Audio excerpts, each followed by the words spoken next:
南无本师释迦牟尼佛。南无本师释迦牟尼佛。南无本师释迦牟尼佛。南无达斯巴嘎瓦多阿拉哈多萨玛萨姆达斯。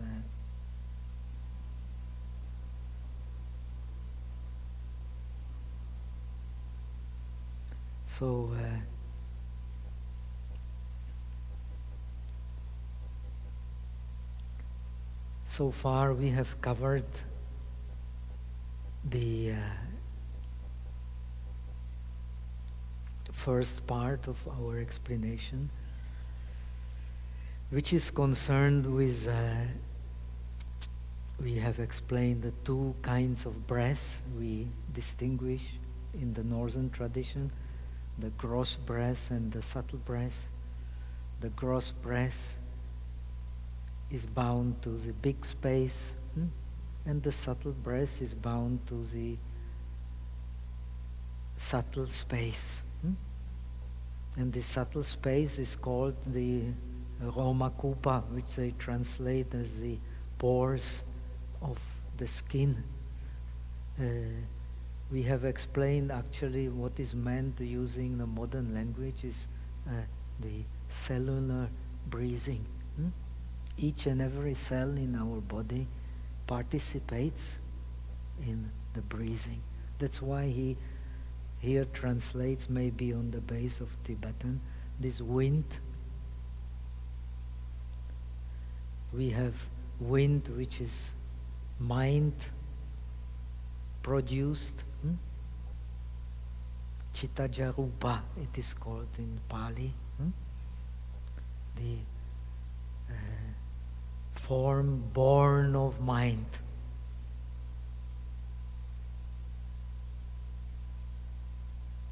That is a wind, also breath, also the wind which moves our body. We have said it is, we can in a way link it to the nerves. Just like nerves connect all the body and enable the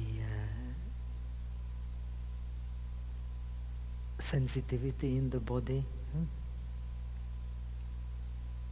So the similar function in Buddhism has this mind-created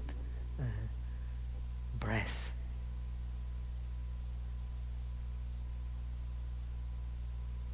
Now, according to the commentaries, our body is like the puppet.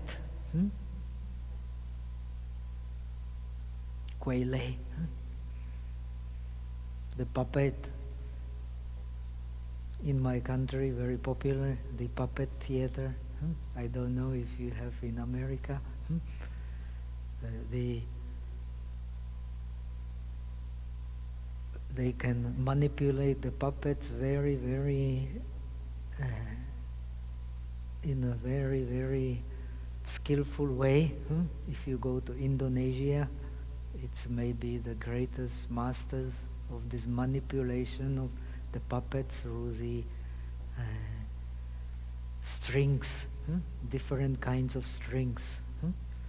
In the scriptures, this puppet is our body, and the strings is the winds in the body, the mind-created strings with the body, due to which our body is moving. And actually it is moving all the time. Even when we do not move, actually our body is on the move.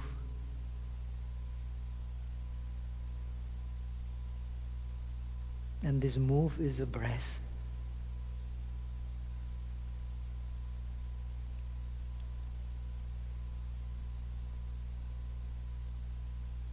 The very nature of the breath is a movement.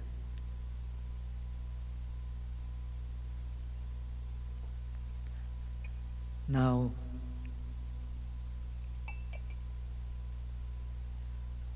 the mastery of the breath, because we have in the first part of our scriptures is explained that the breath is based on mind and the body. Of course, it explains all these examples of not being based only on the mind, or not being based only on the body, and not even being based always on the mind and the body together. All these things are not so important. In Abhidharma, especially, they like to investigate very much in detail. Abhidharma is nothing but actually the investigation of Dharma in detail. This is the meaning of Abhidharma. So they want to investigate very precisely. But actually we can say, for our use, it's enough to understand that the breath exists when the mind and body is together.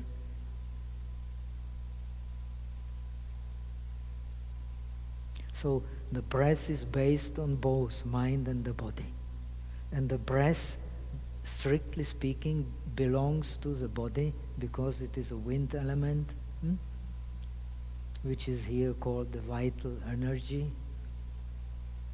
But the vital energy is the mind-created wind element. We have also the wind outside, which is not mind-created. And this wind is also blowing everywhere. And the same wind, which is mind-created, is also blowing everywhere in our body. And it is linked to the mind. And it is also linked to this karmically created body. There is a term for it in Pali, Karajakaya.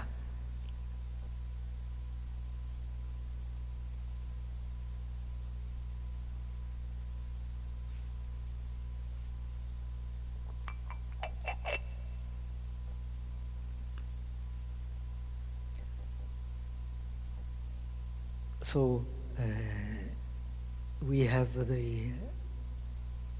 our body consists, according to the Pali Abhidhamma, of the karmic created form, of the mind created form, of the nutrition created form, and of the season created or fire created form. All these forms you will find in the body. When you have learned the meditation on the 4 elements, actually you can study all these different forms. This is peculiarity of the Southern tradition of Buddhism. You don't find this minute analysis in the Northern tradition. And it is based on this meditation on the 4 elements, which is extremely important.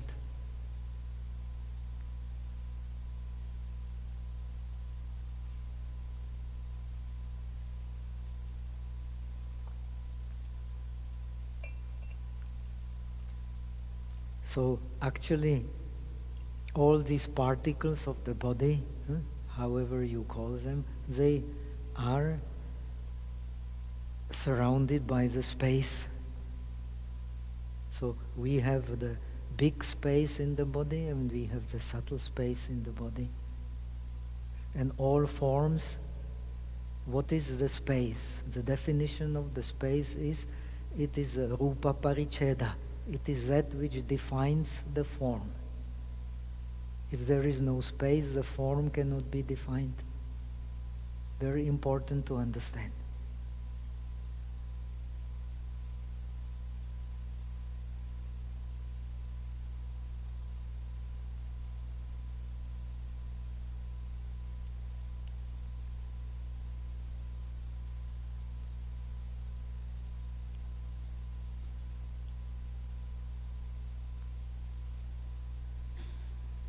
Now he explains, we stopped here, he explained then the movements of inhalation and exhalation.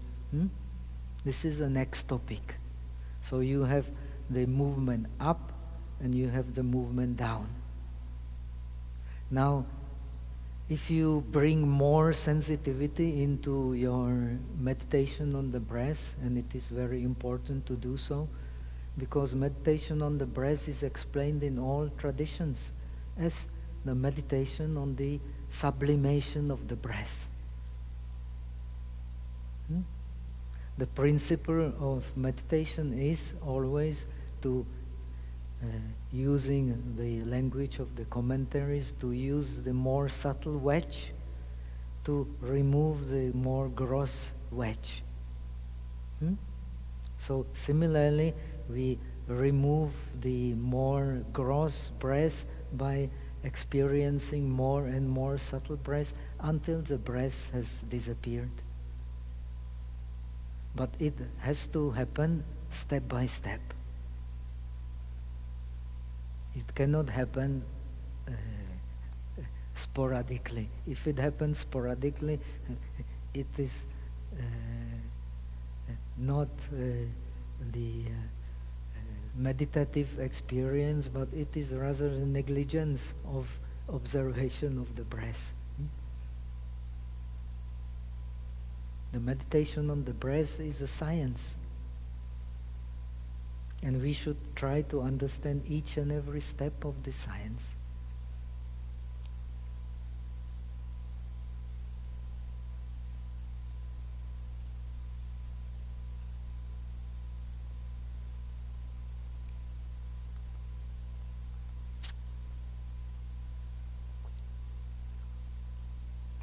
So we have explained in the morning, we should understand the conditioning of the long breath, conditioning of the short breath, how the conditioning of the breath is changing as our feeling of the breath becomes more and more subtle.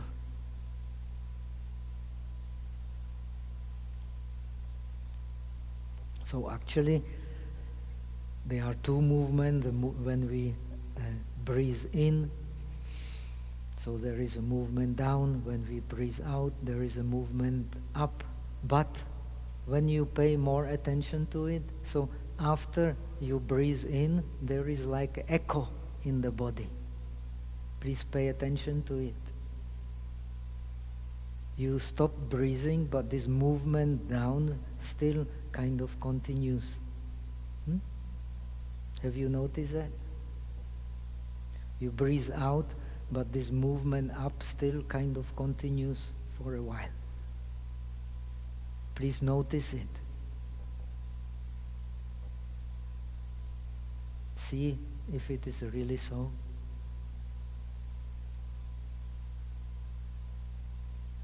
And this echo of the breath, kind of echo, then brings you to this subtle breathing. It is a passage to this subtle breathing.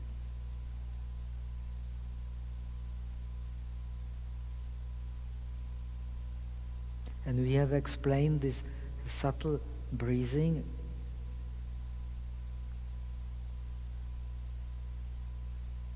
is, in the language of Buddhism, is a breathing through each and every pore of the, but actually you can say it is this cellular breathing. And this cellular breathing is connected also in Chinese medicine when you study. The circulation of the air or vital energy in the body is connected with the circulation of the blood.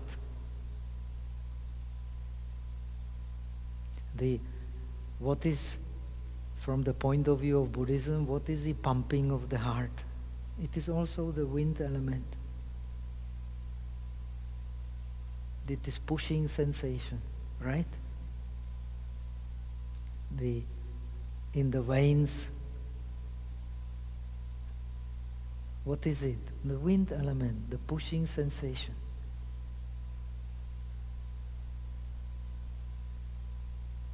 And this pushing sensation exists in each and every part of our body. When you concentrate on the tip of the finger, you have a good concentration, you will see also this extension, shrinking, that is pushing.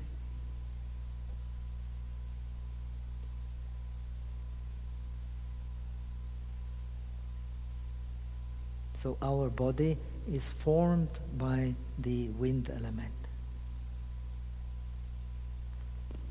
And this we can experience this wind element because it comes together with the earth element, with the fire element. Earth element is hardness, softness, smoothness, roughness, heaviness, lightness. This is the earth element. Then, what is the fire element? The heat and coolness. How do we know heat? Because we know coolness. If we don't know coolness, we cannot know heat. How do we know hardness? Because we know softness. If we don't know softness, we can't know hardness. Same in our body, same outside.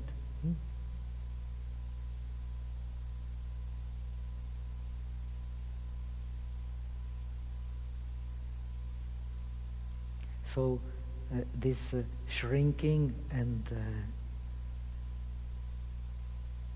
extension and shrinking exists in the whole of the body. This makes our body alive. Life is this kind of movement.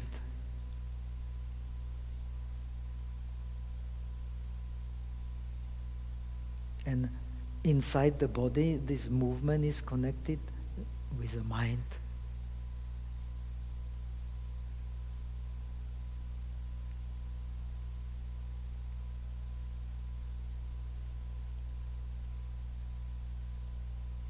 And how we experience it also depends on how we use the mind. Very important to understand. This is a secret of the meditation on the breath. When you understand it, that's why breath is the entrance into meditation, because when you understand it, you will understand also, not only in meditation on the breath, where it is most easy to be seen, but in all situations. How we experience the object depends on the mind. We experience the breath as gross. When the mind is gross, we experience this as more and more subtle, as the mind becomes more subtle. Until when the mind becomes very, very subtle, extremely subtle, we just experience the mental image of the breath. But still, this pushing sensation continues to exist, but the gross breathing disappears, but the subtle breathing continues. The life has to continue. And this life is linked to the mind. The mind appropriates the life. Very important, especially when we study this tradition. Very important to understand.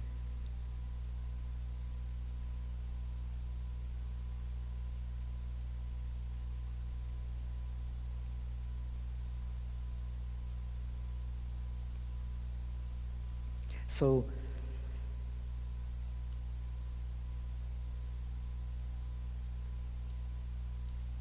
everything that we can place anywhere depends on the space. So it explains we have a core space and subtle spaces.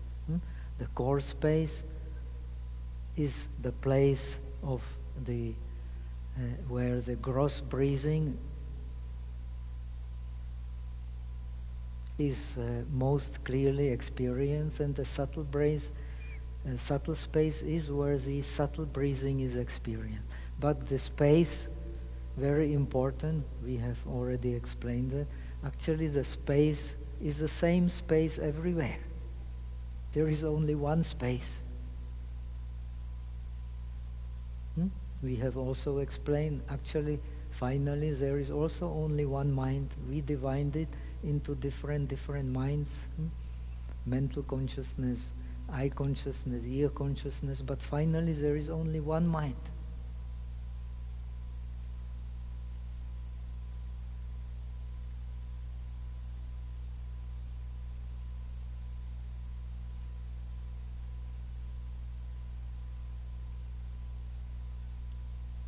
So, when we go, we have explained in the morning, when we go into the deeper meditation on the breath, we follow the breath. That's why he explains here all these things. When we follow the breath, then we go deep into concentration. If we don't follow the breath, we cannot go deep into the concentration.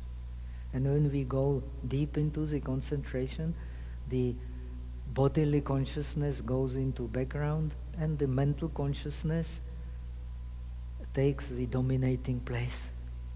And we have explained the mental consciousness is very subtle. It is connected with the subtle touch. When we have the subtle touch, we can ignore the gross touch. If we don't have the subtle touch, we cannot ignore the gross touch. Impossible. We can only do the possible, we cannot do the impossible. You decide you want to ignore the pain in the knee, but it will continue to give you trouble.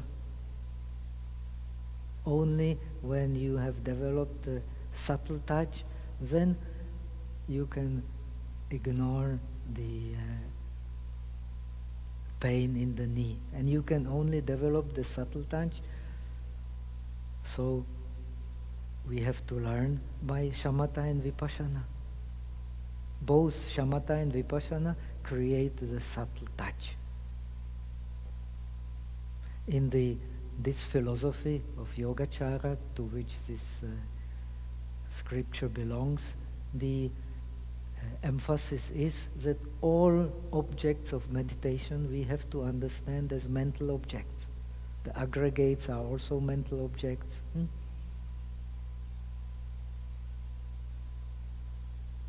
If somebody does not explain about the aggregates, we can never know about the aggregates. So we learn vipassana through learning the concepts first. If we don't learn the concepts, we will not understand.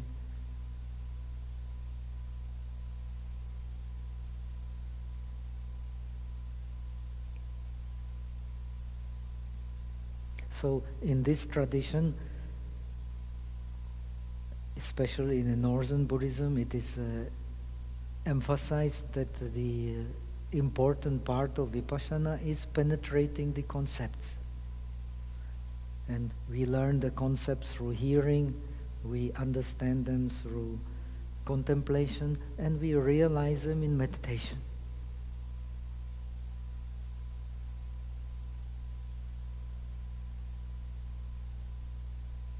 But eventually, according to the concept that we have, we will realize accordingly. This is very important to understand. When you change the concept, you will experience maybe the same thing in a different way.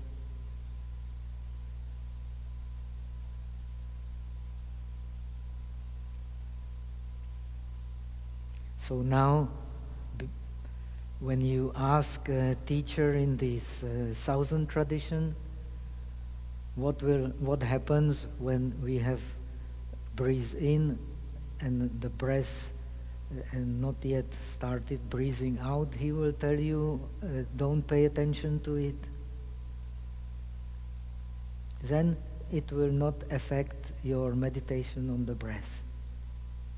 It will affect greatly your meditation on the breath if you pay attention to it. Now, in the tradition of the yoga, actually this gap between the in-breath and out-breath is the most important part of the meditation on the breath. And this tradition is then again going back to this yoga tradition of meditation on the breath with the help of the gap.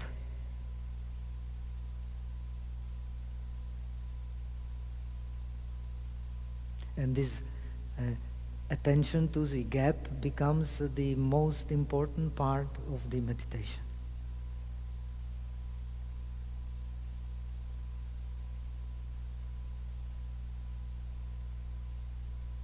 Now, like Vasubandhu in the Abhidharma Kosha explains that the Anapana Sati meditation is unique to the Buddhists. He says he believes that the non-Buddhists, they don't have this meditation because they don't have anupashyana. They don't have just a pure observation.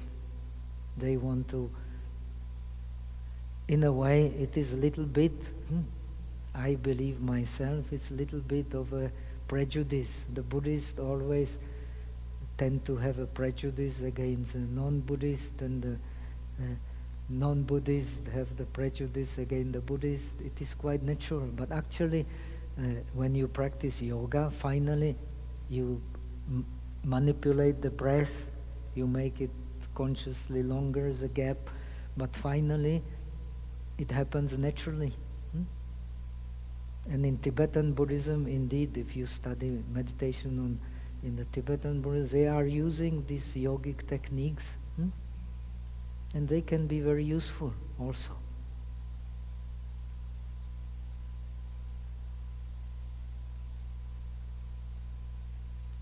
For purification of the nadis, of the channels. You can direct the breath into the channels. Now you have learned yourself, when you direct the breath into the central channel, then the breath becomes subtle. But first you have to do it consciously. Then it becomes natural.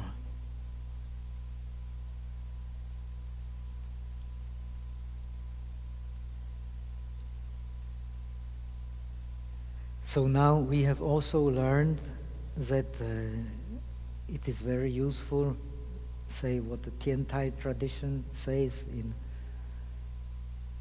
Xiao Chan Polo Mi, Liu Miao Men, and so I think even in the Sen Yan Chu, Zhi Yi Fa Shi explains the 4 kinds of breath.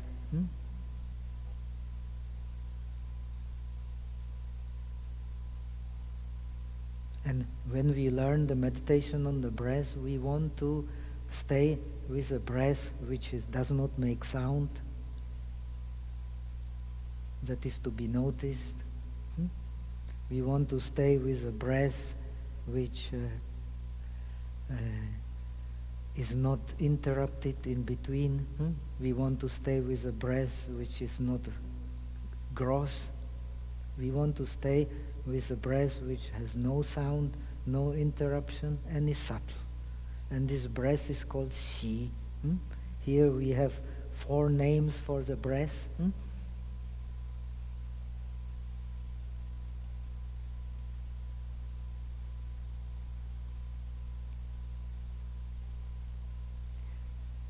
Okay, so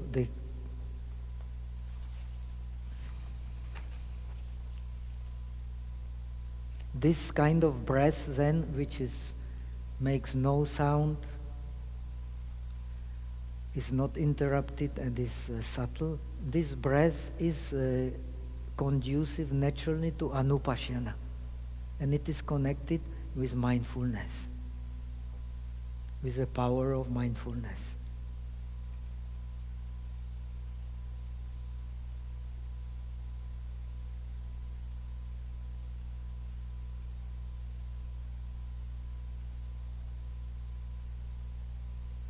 So you have to stay with the breath, and consciously be aware of the breath for a long time without interruption. Then also this kind of a breath conducive to concentration will appear. It will only appear when you stay with the object, when you always recollect the object in the mind. The mindfulness literally means recollection. Memory. Memory is a recollection. And we recollect continuously the present experience of the breath. Then, when we recollect the present experience of the breath will adopt to this conditioning. It will become non-interrupted. There is interruption. Why? Here it is explained. Because of the holding, of the grasping. And there is sound. Why? Because of the gross conditioning.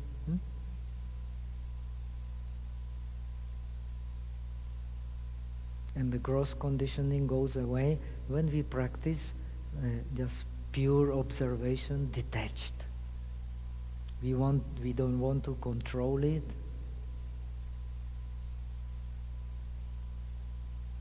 If we want to control it, then these conditionings will happen. It will become, with sound, it will become interrupted.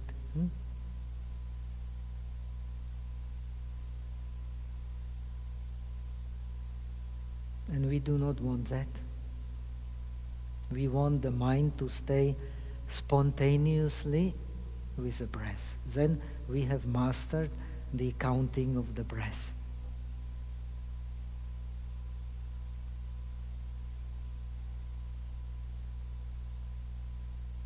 When we have mastered the counting of the breath, we become automatically conscious of the whole process of in-breath and out-breath from the beginning to the end, and even of the echo in the body of after the in-breath of this upper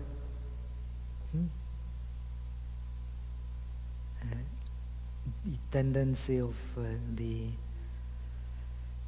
movement up, and with the breathe out, the tendency of the movement down, it still continues even after the in-breath and out-breath. So, by paying attention to this echo, we develop a more subtle understanding of the breath.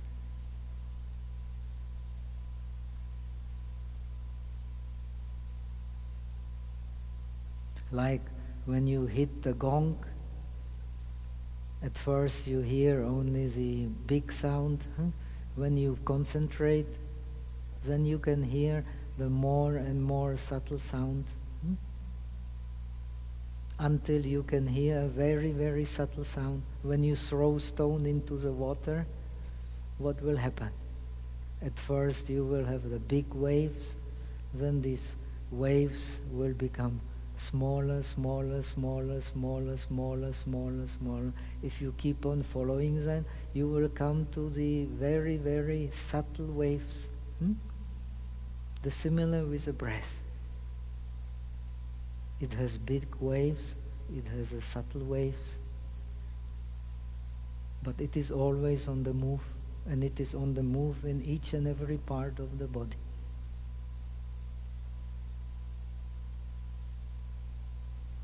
And the principle of the meditation is we always have to start with the clear to come to the less clear, less clear, less clear, less clear, until to the most subtle. Same in shamatha, same in vipassana.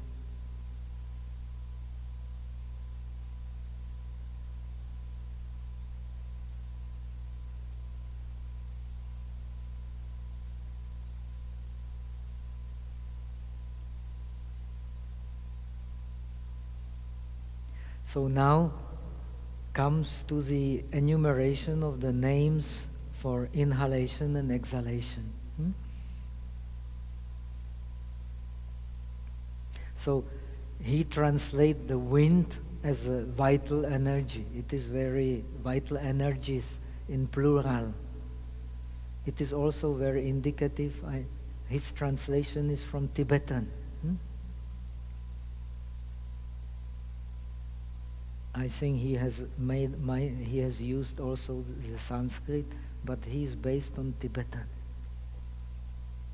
I don't think the translator knows the Chinese, but the Chinese is very useful.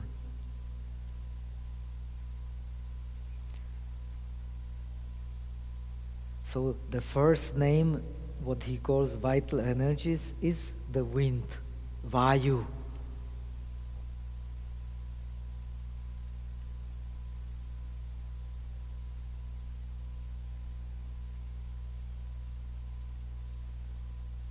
And he calls it vital energies because it refers to the this form of the wind which is born through the mind, literally.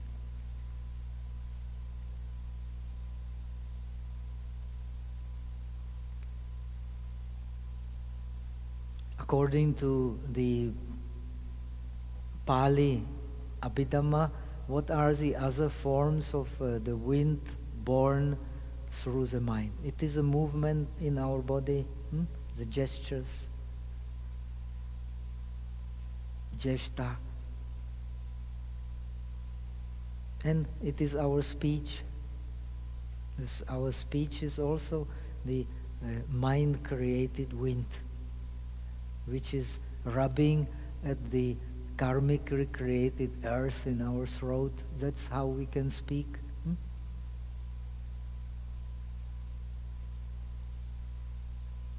If the mind-created wind does not rub the earth,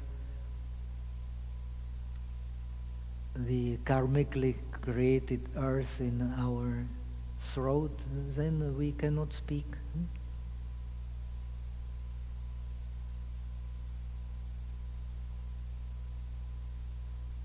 So how we speak also depends on how we use our mind, how we move our body also depends how we use our mind, how we breathe also depends how we use our mind. So these are very good objects for mindfulness.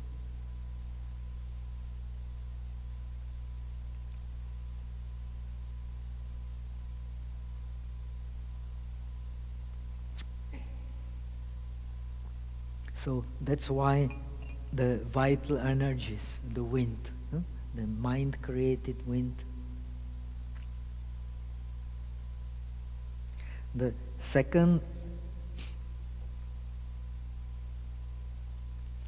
is anapana, which he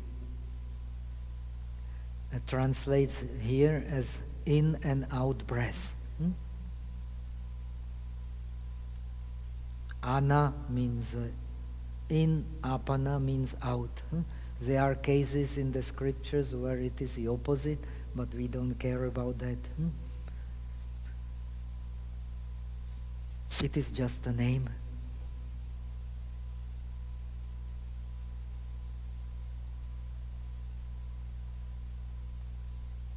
The next one is inhalation and exhalation.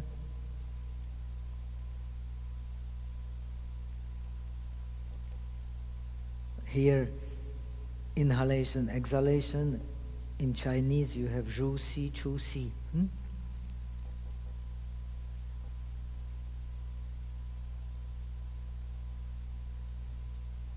In the Indian tradition, ashvasa, prashvasa. This is the common word. Anapana is a particularly Buddhist word. Ashvasa, prashvasa.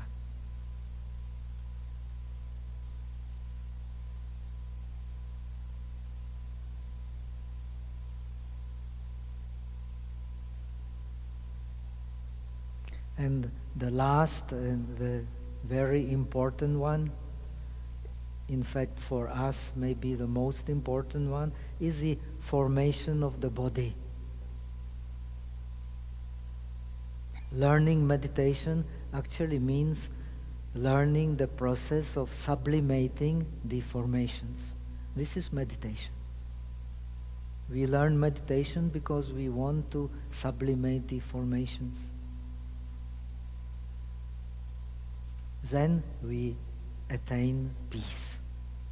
We are not in peace because our formations are in turmoil. Our bodily formations are in turmoil. Our mental formations are in turmoil.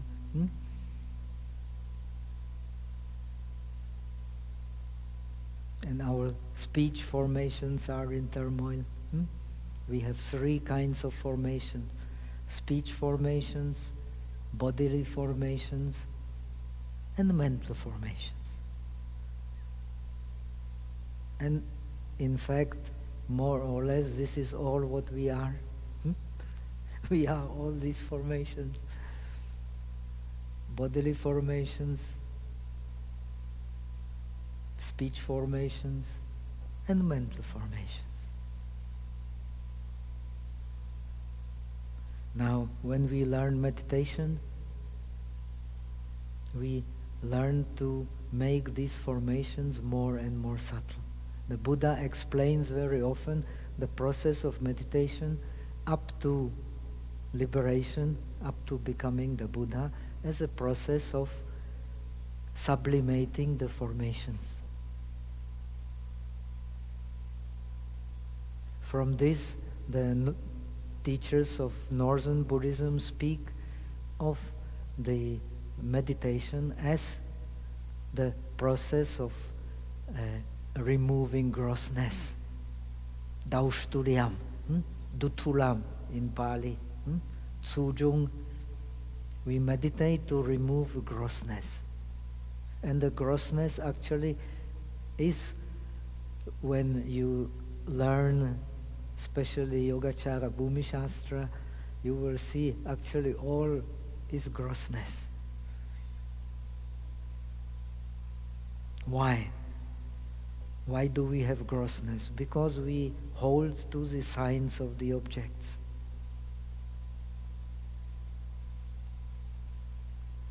The Buddha has no grossness because he is beyond clinging to any sign of any object.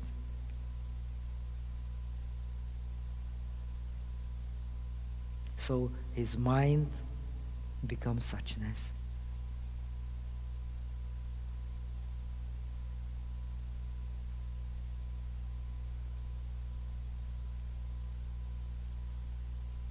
And this suchness is called, very wonderful word, the Dharmakaya, Fashion. We study the Bodhisattva path. We want to become a Fashion. We want to become the Dharma body.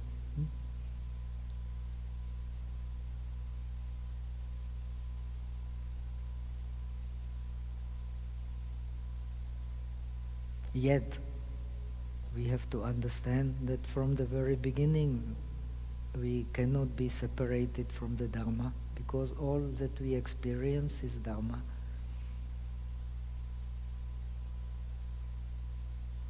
But we experience it in a distorted way. Because we experience it through the distorted way, we are not the Dharmakaya. And we are not even the Arahats. The Arahat is one who is free from distortion. But actually only not completely, according to the teachers of the Bodhisattva path, not completely.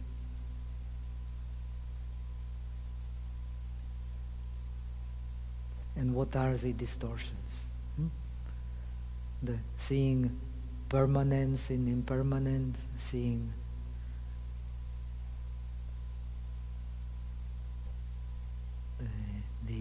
happiness in that which cannot bring ultimate happiness.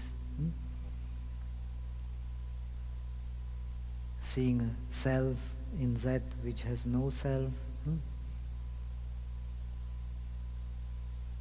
And seeing purity in the impure.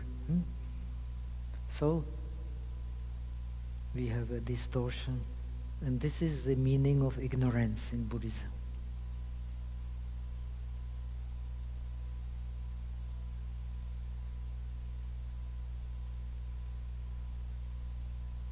Buddhism means this distortion, perversion, Tian Tao,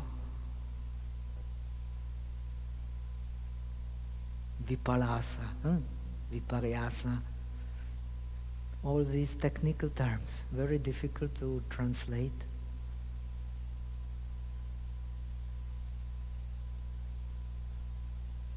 Now, through understanding the meditation on the breath, you can get rid of all these distortions.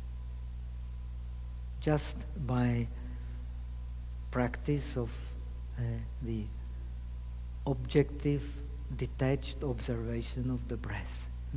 It sounds very simple, but it's not that simple. But actually it is very simple. We are not simple. We are very complicated. Because we are very complicated, we are full of contradictions. But the reality is a whole.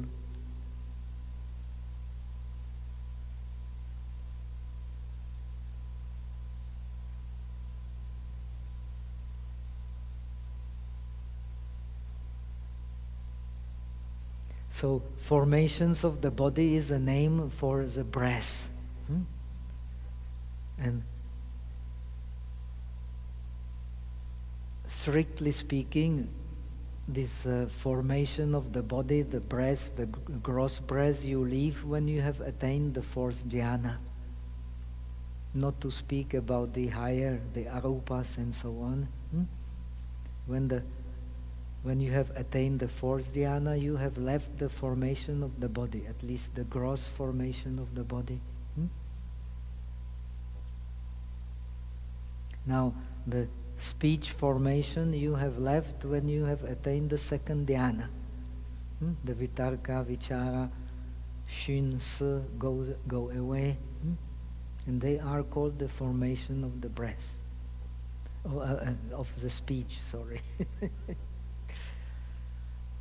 And the mind formations, in order to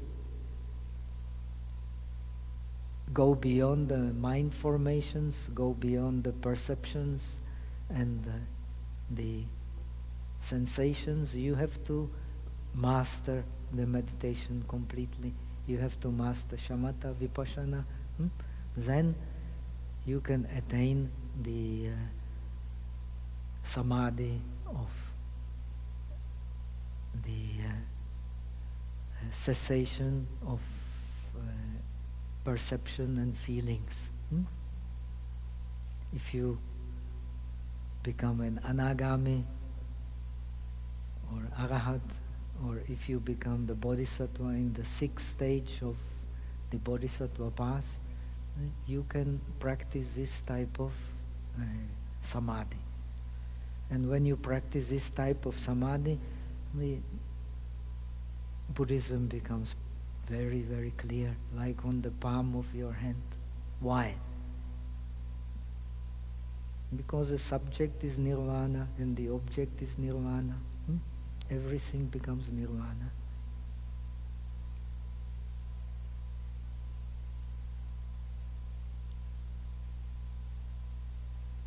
So, formation of the body is a breath, because through the breath, this mind-created breath, the body is supported and the body is moving. So it forms the body. Supporting and moving or pushing forms the body. And this is wind. What is wind? The sensation of pushing and supporting.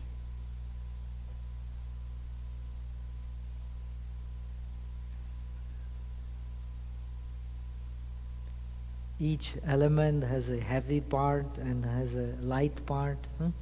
Supporting is the heavy wind, the pushing is a light wind. Just like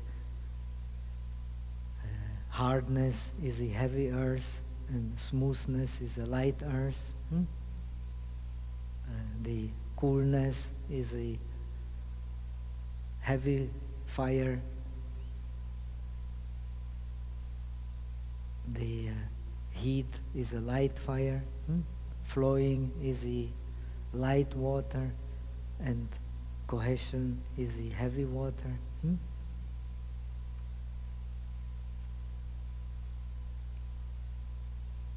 So we have to bring our understanding to these basic sensations.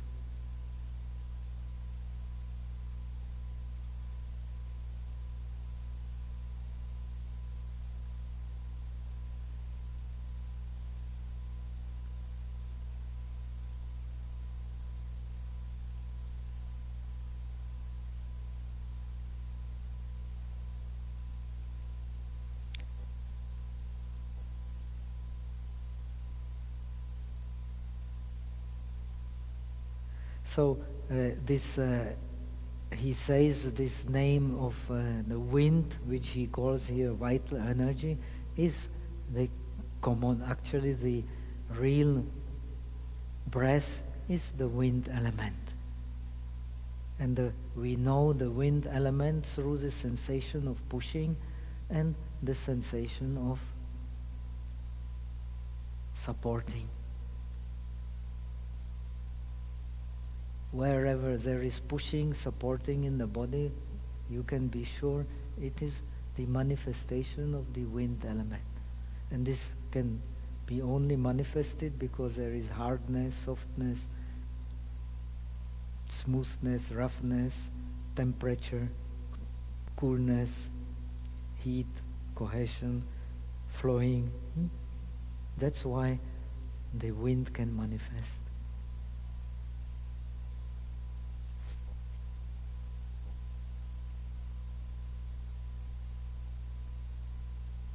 So now we come to the thoughts, and this is very important, and we will talk about it then also in the next days.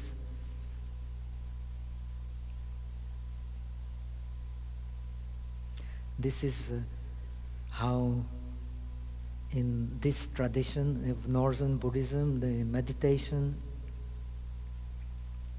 is explained on the base of removing the thoughts, especially the shamatha meditation.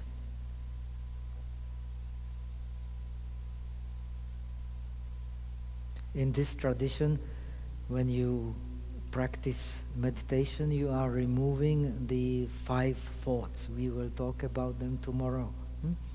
Maybe enough for today because we have so many questions. The first thought is laziness.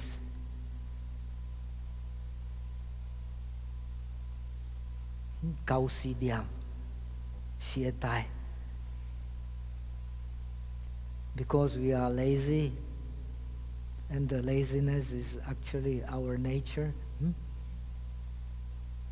The samsara conditioning has a root in laziness. It's very comfortable to be lazy, but it's very uncomfortable to make effort in the beginning. So we like the easy way.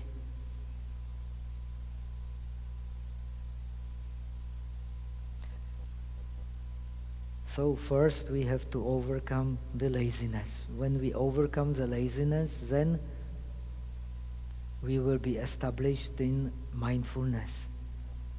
When we are established in mindfulness, we can use awareness. If we not establish in mindfulness, we cannot use really awareness effectively. And when we use awareness, then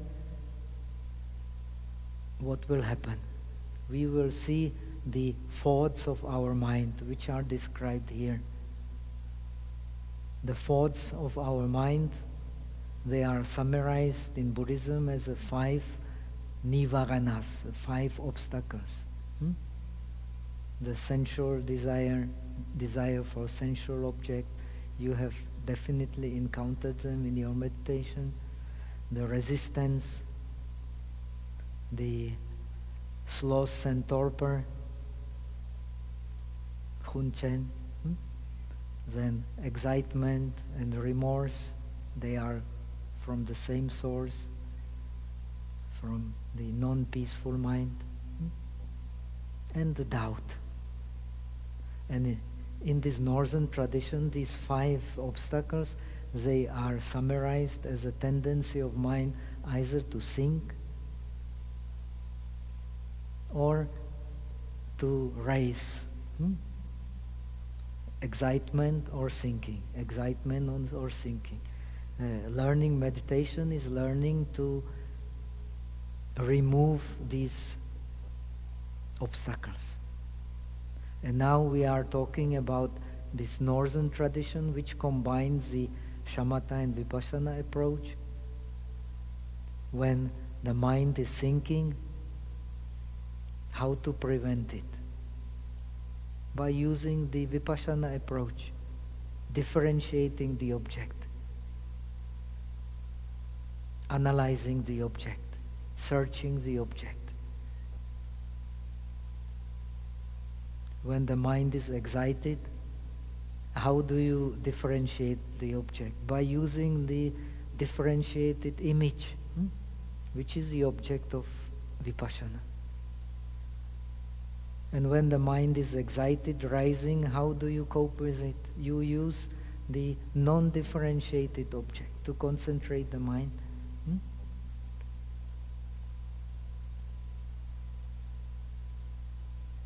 So this is how you get the balance.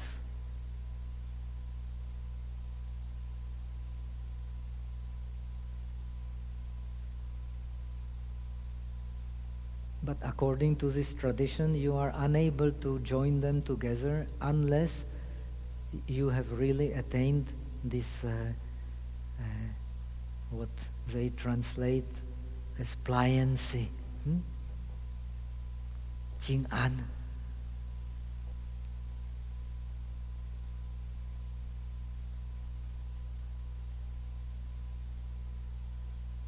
And pliancy will only come when the mind is really appeased.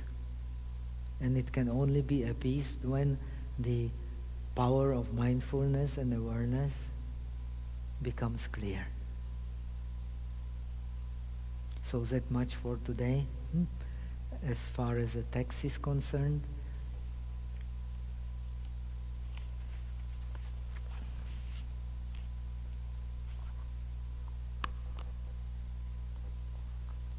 So let us go to the questions.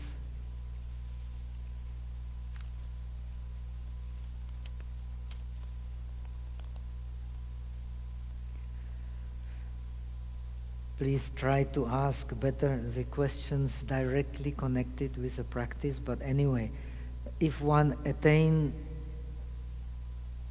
Arahant, does he or she still have opportunity to work on the bodhisattva path? According to the Theravada tradition, a different explanation. According to northern tradition, different explanation.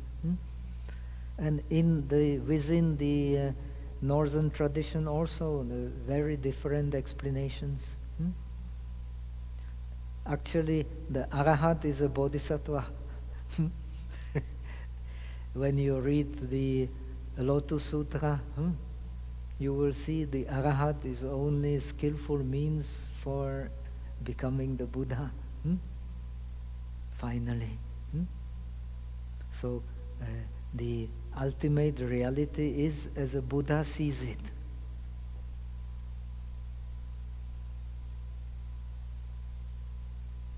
But anyway, in this tradition, there are two types of arahats. The one who is niyata, aniyata, one who is definite arahat and one who is not a definite arahat. And actually this tradition is most emphatic on saying that actually nothing is definite. Sandhi Nirmochana Sutra says very clearly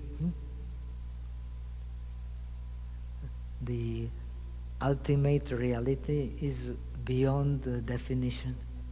We cannot define it. It is anirvachaniya, undefinable. And this reality is to be contemplated. But anyway, the one arahat who is not a definite arahat, if the conditioning comes, he can give rise to the great compassion. Especially in our time, the time of decline of the Dharma, it is not so, it is quite natural. If one contemplates the decline of the Dharma and the confusions of us beings, very easy to give rise to the compassion.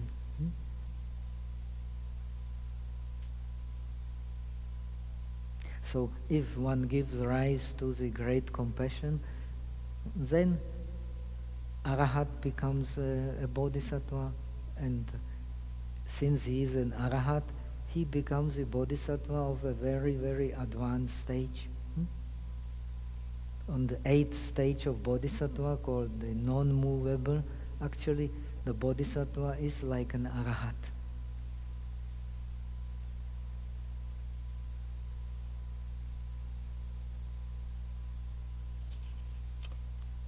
But he still has, as far as a Buddhahood, perfect Buddhahood is concerned, he has still a way to go. According to the tradition, still one innumerable kalpa. One kalpa is difficult to define. And innumerable kalpa, very difficult. But it does not mean it does not exist. But it exists in another dimension. And we have to learn to use this dimension. This is a bodhisattva path. In bodhisattva path, we have to learn to use the timeless dimension.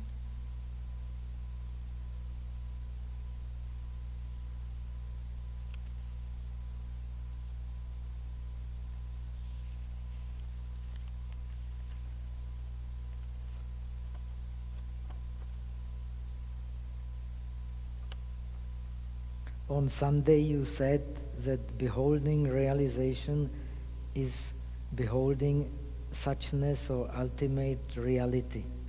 Yet is suchness not the same as the deathless element of the Arahat path? If so, the disciples like Anuruddha are also instructed to hold the deathless, then how is the disciple path different from the bodhisattva path in practice? Actually,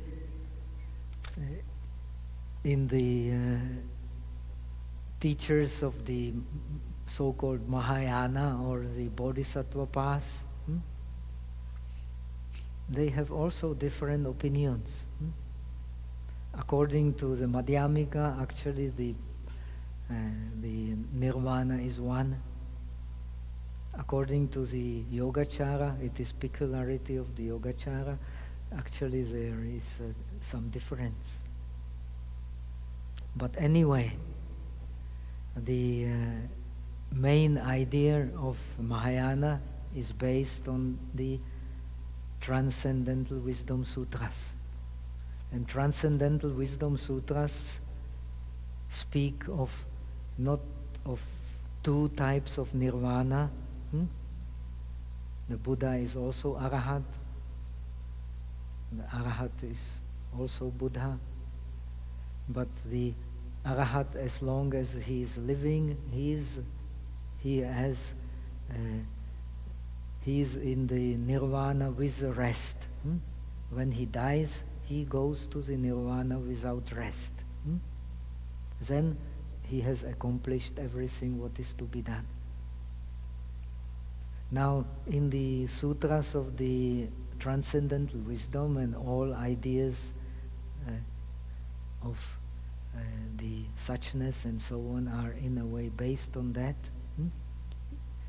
We have 4 types of nirvana. The natural nirvana. Because a nirvana is a non-created state, it is a natural state. It is always there. That which is non-created is always there. It is a natural state. But we don't know what is natural. So we have to practice the non-established nirvana. This is a practice of the Bodhisattva. The Arahat, he practices the established 4 noble truths. The Bodhisattva, he practices the non-established truths. Nothing can be established. In the ultimate reality, nothing can be established. So, as the Daimon Sutra is teaching, he gives rise to his mind without not letting it dwell anywhere. This is the practice of the Bodhisattva. Some especially talented people like Huineng, he hears it one time and he become enlightened. We can hear it many, many times, but we won't be enlightened so soon because our conditioning is different. We are very complicated. But it makes sense. The nirvana is a natural state. Nobody has produced it. And to practice at nirvana, we have to learn to give rise to the mind without any dwelling. The Buddha is called also, among others, the mind without dwelling, Anoka.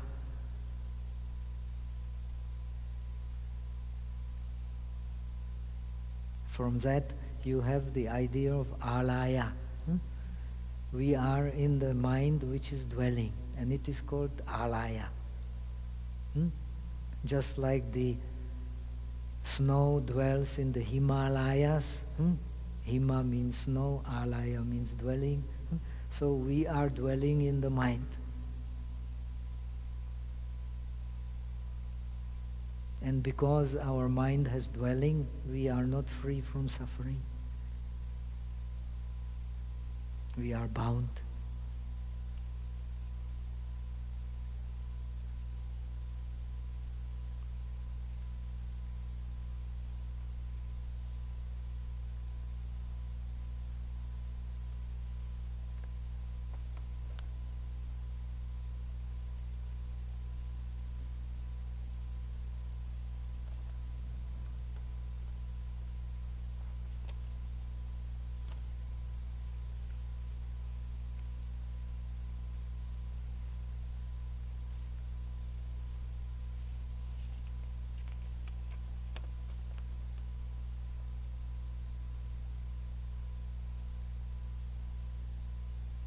There are different methods of observing our breath. Do you recommend us to watch breath around the tip of mouth or to follow our breath to the navel? Actually, in the beginning, depends on your conditioning. Everything depends on our conditioning. Don't make anything definitive. This is wisdom. Everything depends on conditioning. If you are a beginner, it may be very useful at first to follow the breath so that your mind establishes on the breath.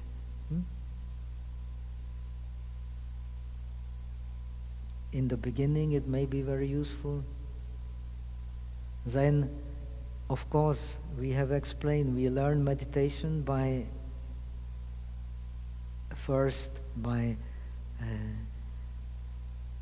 understanding that we can only meditate on that which is clear. That which is not clear, we cannot meditate. So, the object of meditation has to be a clear object. Then we can develop shamatha and vipassana. If our mind is gross, we can have to start with a gross object. If our mind is subtle, we can go to the subtle object. If the mind is most subtle, we can go to the most subtle objects. And the most subtle object actually is nirvana. There is no object more subtle than that. Depends how advanced we are in the practice.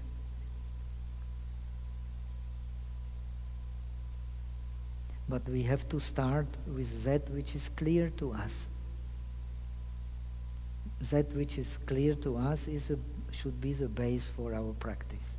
So wherever you can clearly experience the breath, you can make in the beginning the mind stay with that. Then you go to the more and more subtle.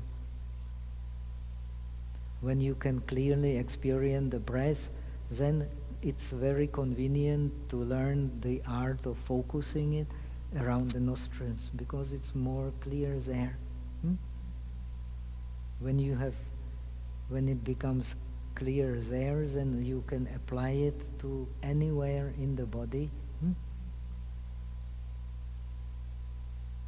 and see very clearly even these subtle vital energies, as it is called here, in everywhere in the body.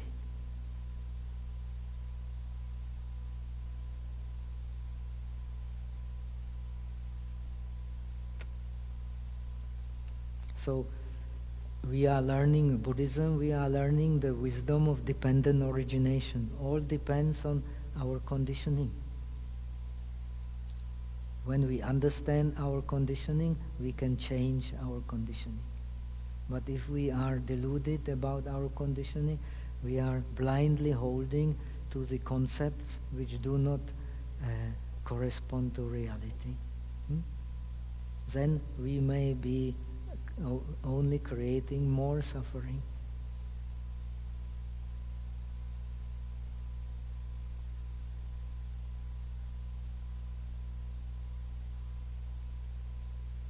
Like you decide, I place the mind on the breath, and you don't have the conditioning for that, then you will only suffer because you cannot do it.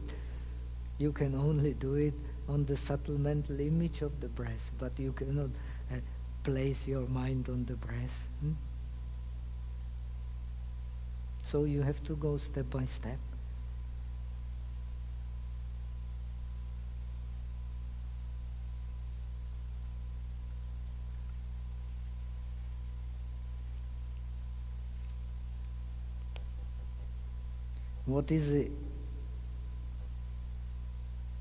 What is best to do if my legs and feet fall asleep? How can I prevent them from falling asleep? Well, learning meditation is a long, long process. In the beginning, we will have a lot of discomfort. Even when we are advanced meditators, the discomfort will be there, but we will experience it in a different way. Actually, from the point of view of yoga, this body is a trouble from the very beginning to the very end.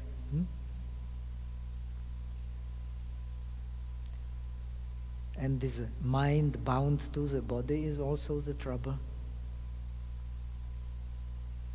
Now, the only way to go beyond the trouble is to understand the trouble.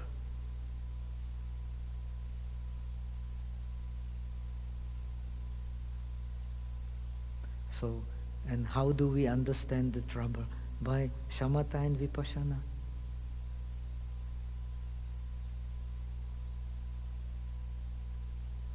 So, of course, in the beginning, when the feet go asleep and we are very troubled and we don't have yet the concentration and the vipassana to deal with it, then we just change the posture.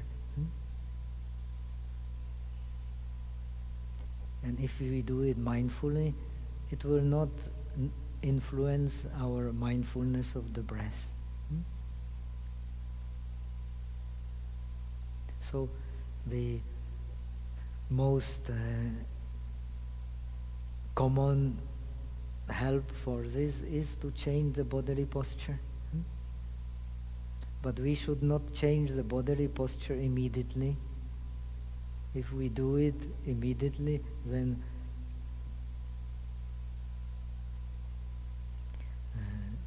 this will not be done with mindfulness.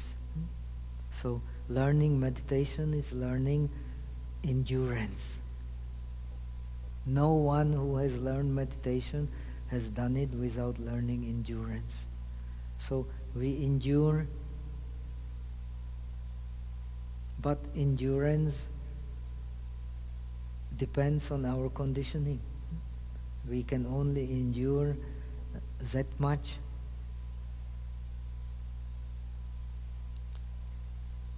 In this session we can endure that much, in another session we can endure much more.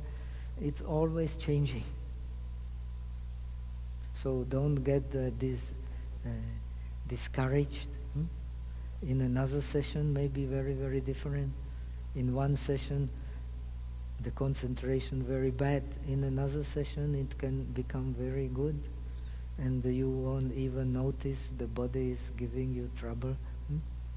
But it will again give you trouble, and it will again give you happiness, again give you trouble, again happiness.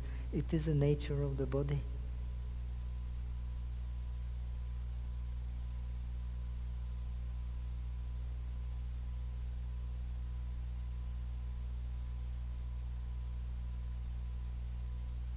So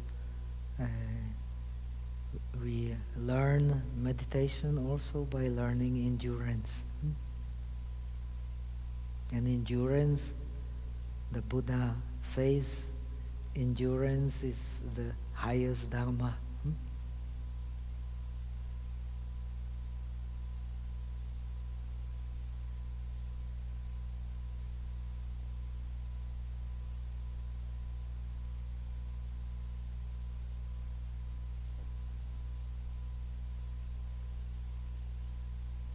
Now we can endure very little, but if we practice, we can endure like Milarepa. Milarepa, very wonderful. He can sit in the high Himalayas on the rocks for days and days and days and days. How can he do it?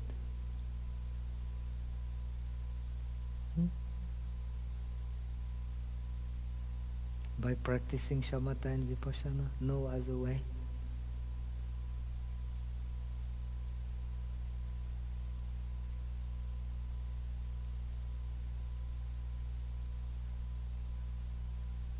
While counting, the breath becomes subtle. What to do? Oh, so much to do. The breath becomes subtle is not a great deal.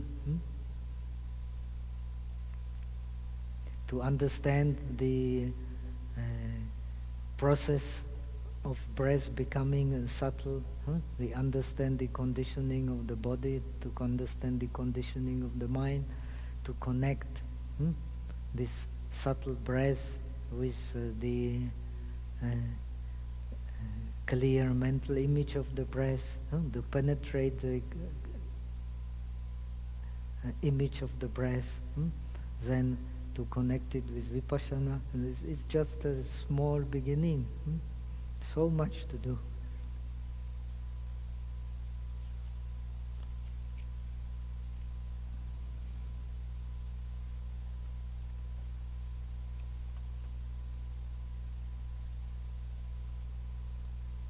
Oh, now it's already time for recitation, so let's leave the other questions for tomorrow.